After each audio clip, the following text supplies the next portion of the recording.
দর্শক মন্ডলী, আসসালামু আলাইকুম। আমরা এখন অবস্থান করছি বগুড়া পুণ্যনগরী মহাস্থানগড়ে। আজকে মহাস্থানগড়ে শেষ বৈশাখে আজকে এখানে একটা মেলা হচ্ছে। আমরা আসছি মেলা ঘুরে ঘুরে আপনাদেরকে দেখাতে। এনএফটিভির পক্ষ থেকে আমি বাপ্পি মাহমুদ। আসেন আপনি দেখায় মেলার স্টলগুলি।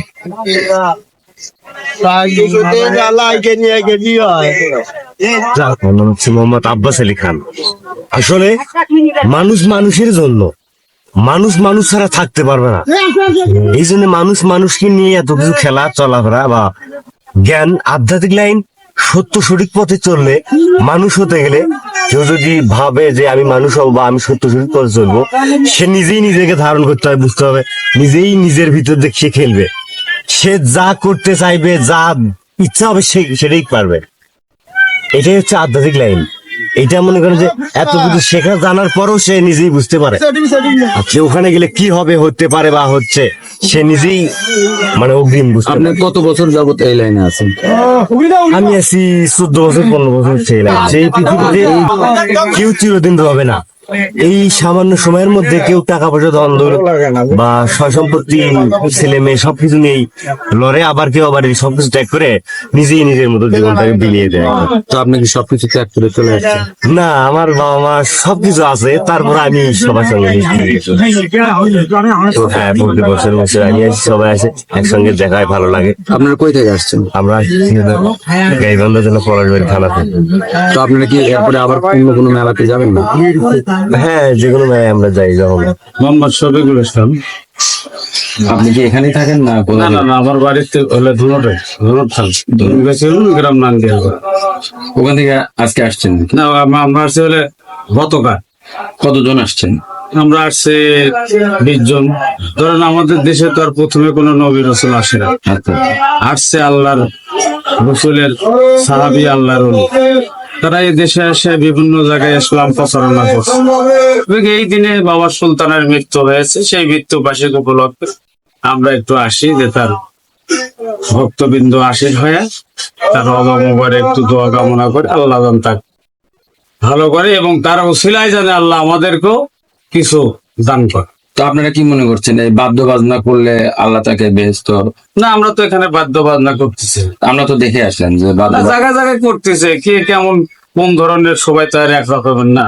আমরা এখানে কোনো বাদ্য সঙ্গীত নাই, আমরা এখানে আসি একটু ধ্যানে, আল্লাহর জিকির, আজকাজ, আল্লাহ রসুল এবং আল্লাহর শান গান ভিতরে একটু অনুভূতি তেলাওয়াত করতেছি। আচ্ছা, তো আপনারা এই মেলা শেষ হলে আবার ফিরে যাবেন? হ্যাঁ, মেলা শেষ হলে আমরা আজকেই চলে যাবেন? না, আমরা কাল জুম্মার নামাজ পড়ে চলে যাবো। আচ্ছা, আমার নাম দয়াল চাঁদ চিস্তি, পরিচিত নাম। আমার মুর্শিদে কামেল হজরতে মোহাম্মদ মুবারকুল শেখেরি বাবা আশিক আল্লাহ মাসরা পাই চিস্তি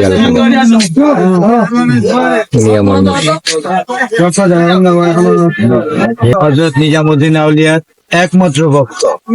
ইন্ডিয়াতে আমার জওয়ানি কালে, মানে আমার যখন পুরো শরীর যাত্রী, তখনই আমি ইন্ডিয়া চলে গেছি। ইন্ডিয়া আমি ওখানে 18 বছর আমি ইন্ডিয়া ভ্রমণ করছি। এর মধ্যে আমি অনেকবার আইছি, বাংলাদেশে আইসে 1 মাস 15 দিন এরকম থাকছি, আবার চলে গেছি। তখনকার টাইমে আপনার গিয়া পাসপোর্ট ভিসা ছিল। এই বছর গণভবন ভাঙছে, ওইটা আর গণভবন জীবনে হবে, ওইটা জাদুঘর হবে, স্মৃতি হবে। কি হবে? এরকম স্মৃতি অনেকে, এটা হলো বাহ্যিক স্মৃতি। আর যেটা দিব্য স্মৃতি, তারা চির অমর হয়েছে। মরার পরও জিন্দা মানুষের ভিতরে ঢুকতে পারে তারা। আমার হোম ডিস্ট্রিক্ট হলো ঢাকা। দেহের সাথে করোনা প্রেম, আত্মার সনে ছাড়া। আমার সাধনার জীবন এখানে আমার 12 বছর। আমি এর মাঝেই এই বাংলাদেশের অন্যান্য মাজারে গিয়েছি আর কি, মানে খানজাহান আলী বাবা, খুলনা, তারপর দিনাজপুর, রংপুর, চট্টগ্রাম, বাইজিদ বোস্তামি, আমানত শাহ। আমার পড়াশোনা, আমার রাসূলের আদর্শই আমার পড়াশোনা। আমার রাসূল কোনো প্রতিষ্ঠানে লেখাপড়া করেনি, উনাকে আল্লাহ রাব্বুল আলামিন উনাকে সব জ্ঞান দিয়েছেন। আমি উনাকে সম্মান করি, আমি উনার উম্মত হওয়ার চেষ্টা করি, আমি উনার মতো ত্যাগী হওয়ার চেষ্টায় আছি। আর আমি সবকিছু ত্যাগ করে দুনিয়ার সবকিছু মায়া ত্যাগ করে আমি আমার শাহ সুলতান রহমতুল্লাহ আলাই আধ্যাত্মিক গুরু, সেই গুরুর বাণী মতো চলার চেষ্টা করতেছি। স্বাধীনভাবে প্রেম করেন, মুক্তভাবে প্রেম করেন, দেশকে ভালোবাসেন, দেশের মানুষকে ভালোবাসেন।